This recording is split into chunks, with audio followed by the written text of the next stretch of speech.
Hey, hey, millennials and Gen Z. It's good to get you in here in the room.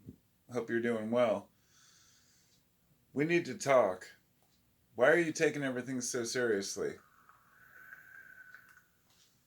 I mean, we have generations before us that have been ridiculous. I mean, generations that have taken every little thing that was said about God or the church or the Bible and been frustrated about rock and roll music and their talk about sexual innuendos. And why all of a sudden are you so ashamed of what people say and who people are? I'm very curious to know why the modern younger class, if you will, is really just so fucking uptight. I don't get it. I don't. What do I mean? Okay, I'm not talking about the discussions about racism or how people want to be social justice warriors or, fight towards some cause. That's nothing new. We had Greenpeace when I was a kid. Same old shit, different day. People want to save the world. They think that taking up some cause is going to do it. I'm glad that people take up causes. I'm glad that people care for other people. But at some point, it reaches in a crescendo, I guess, that is just so pathetic, where a group of people actually decide to rebel by pushing back against another group of people with the excuse that since you have always marginalized us, we can now marginalize you. And this is something that has played out in various college campuses over the past couple decades, but recently has become even worse. We've got Brett Weinstein up in Washington, what, almost a decade ago now, having the issue with, you know, uh, that led to where he's at right now, but I'm not going to get into that. My main point here being that the younger generations, I don't like to use any type of disparaging remarks or try to divide us based on age groups. I try to say, well, people are people. And I still believe that. But I find that a lot of the younger people have become so pathetic and so whiny that I don't even understand what they want. And I don't think they do either. And that's okay, but people need to acknowledge when they don't know what they want. Let me give you an example. I saw an interview with several different college kids. I don't recall where it was, which college campus, but they asked several college kids about whether they believed toxic masculinity was a problem.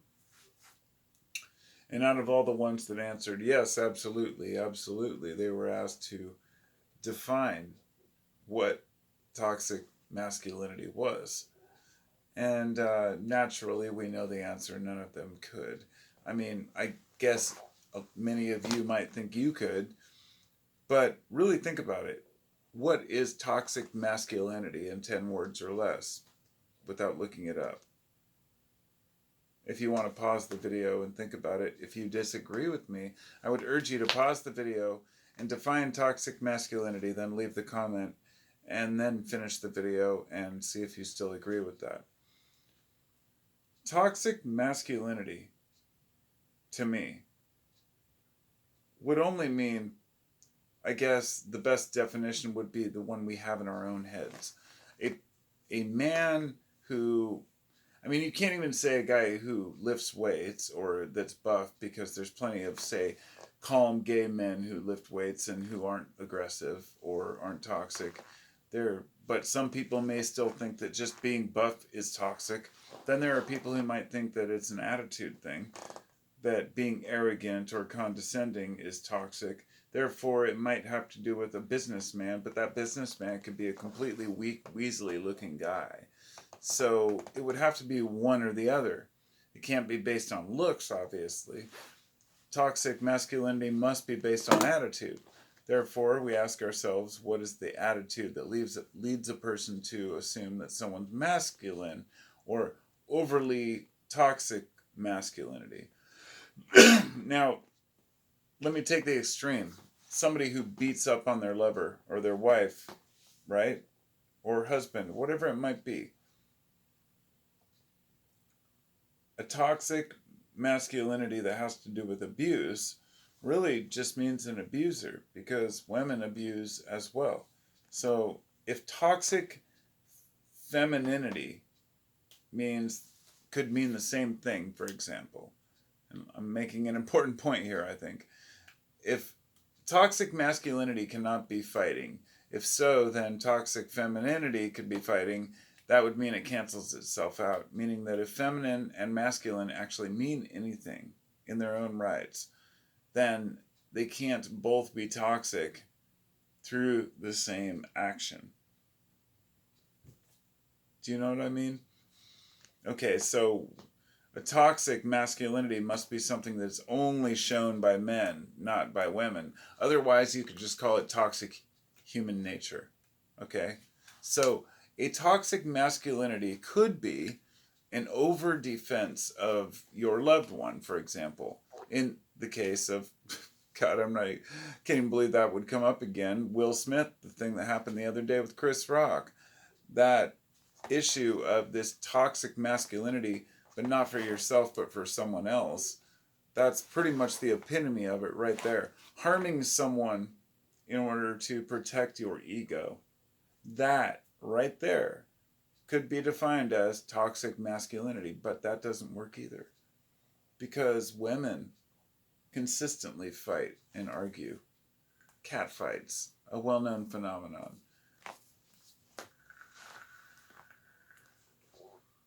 Now I'm talking about men and women as if we are different, because, of course, we are.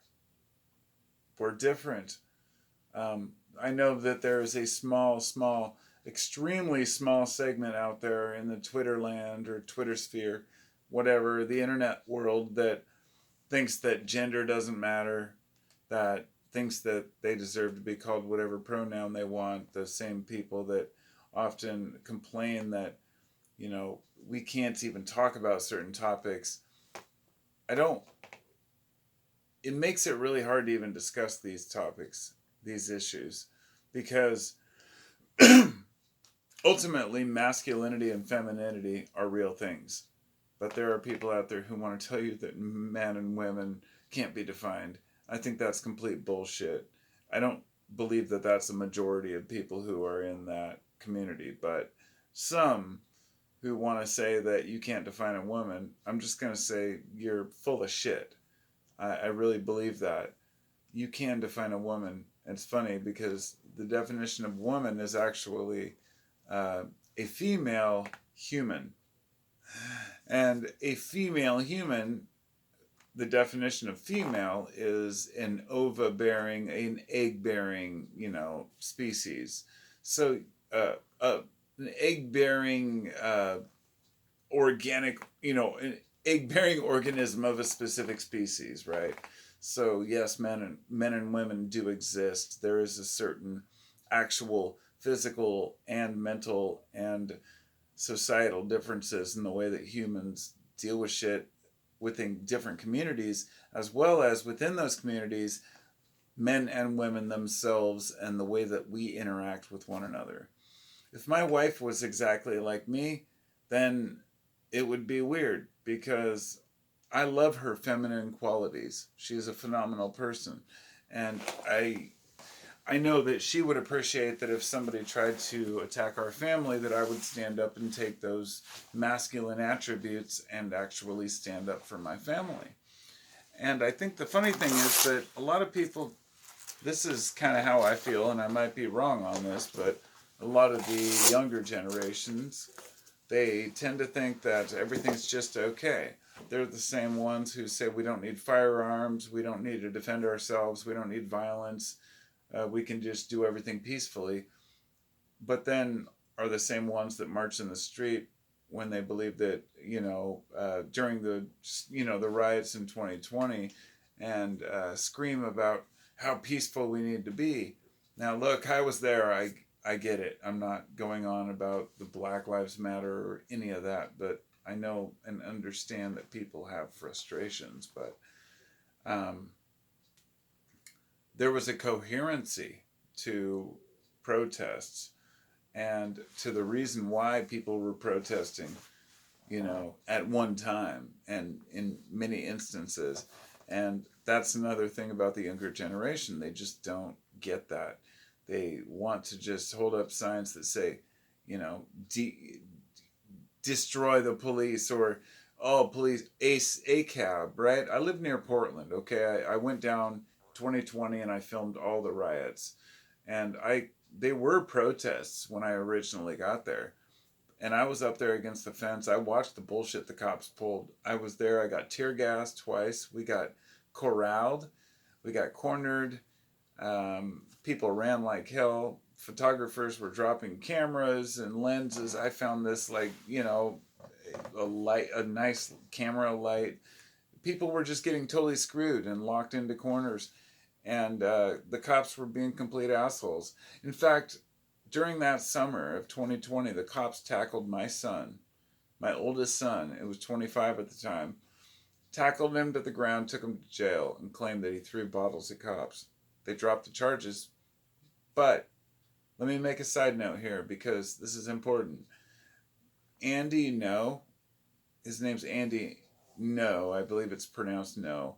It's NGO. He's one of the Proud Boys friends or whatever from, this area. He actually posted a picture of all the people, and my son was in one of these pictures, and he claimed that they were all,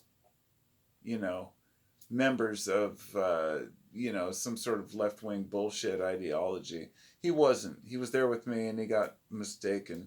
And I just wanted to make that point to say that during that riot and during those times, a lot of the protests were legitimate. A lot of the reasons people were angry at cops were legitimate. I have problems with police. I've had them raid my house. I've seen them go way out of their element. I know what they do, and I don't trust cops, believe me.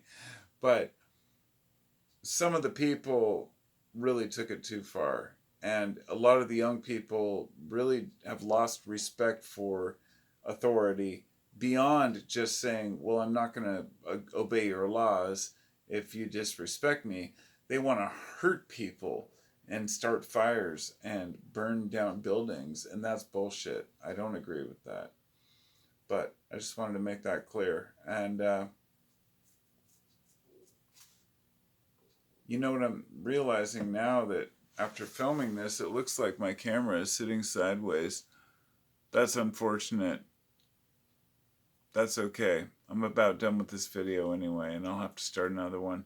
Hopefully it doesn't come out sideways, but if it does, then my message to the younger people is, I guess maybe that's perfect. If the video is sideways, it would be just learn to just let shit go sometimes. Just go ahead and upload that sideways video.